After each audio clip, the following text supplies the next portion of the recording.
we negotiating right now to, go out for a walk? It doesn't work very much. Human psychology is vulnerable to some traps. This can be just as helpful as it is detrimental. If you know these traps, you can avoid falling into them, and you can also use them to your advantage when you're negotiating or marketing and selling. It is basically learning how to dance with your negotiating partner in a way that they do not realize that you are the one leading the dance. Here are 3 steps on how to do that. The first step is listening more than you talk. This can have several advantages, such as building rapport, not saying something stupid, having them come to conclusions without you having to explicitly say these conclusions. And you can also learn more about what they're looking for and their goals to see how you meet those goals. Chris Voss is an ex-FBI hostage negotiator, and he talks a lot about tricks and tips, and he's basically become a consultant for doing negotiation. And a lot of his tricks are based around the idea of listening and responding to your opponent. So for example, one of the tricks he uses is labeling. If they sound agitated or they seem angry, you can label that emotion. Say, it seems as though you are angry because of blank. What this does is it builds rapport, again, connecting you with your opponent so that they are more likely to put their guard down and tell you or give you what you want to hear.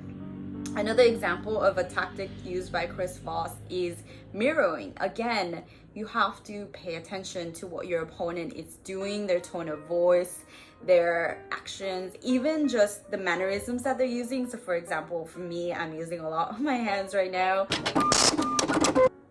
That means that if you wanted to mirror me and make me feel more comfortable speaking to you and we were talking in person and seeing each other, then you might also use the hands and also whatever mannerisms that you see me doing. I'm crossing my legs right now. You can't see that, but maybe you might cross your legs. You might cross your arms if I'm doing that. So just making the other person feel as though you are listening is going to help you a lot. It's not just making it look as though you're listening, but actually listening will help you narrow in on what you need to offer that person in order to get what you want.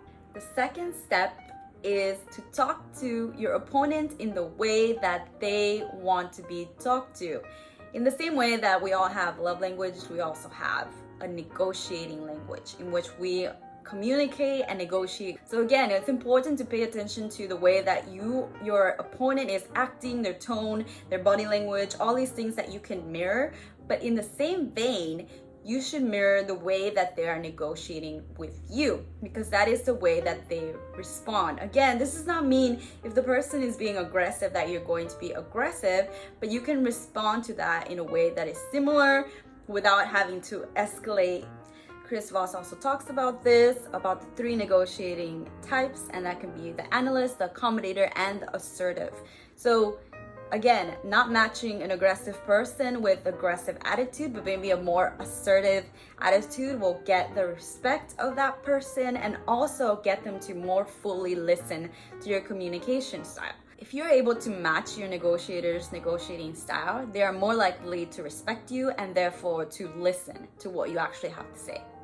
The last step is to bring things to the table. What I mean by that is to do your research and hypothesize on what is important to your opponent and what kind of things they might counter-argue so that you could counter-argue their counter-argument and be a step ahead. Like the market value, if you're doing a job negotiation, the things that are important in your market, the things that you've done, maybe some testimonials from coworkers or from customers, if you talk to them, in order to augment your value in the eyes of your opponent. And if this is not a job negotiation, it might be completely different, like a car negotiation or something like that. You might bring up value in other ways. Do your research and come prepared with anecdotes, stories, and backing up your facts. In summary, the 3 steps to better negotiation skills are: Number 1, listen more and talk less. Focus on them so that they can feel heard and so that you can gain valuable insight. Number 2, talk to them in their language so that they can listen to you fully in return.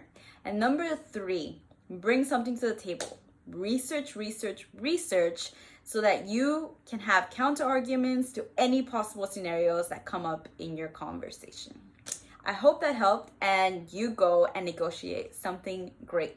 Bada bing, bada boom, bada bing, bada boom. See you next time.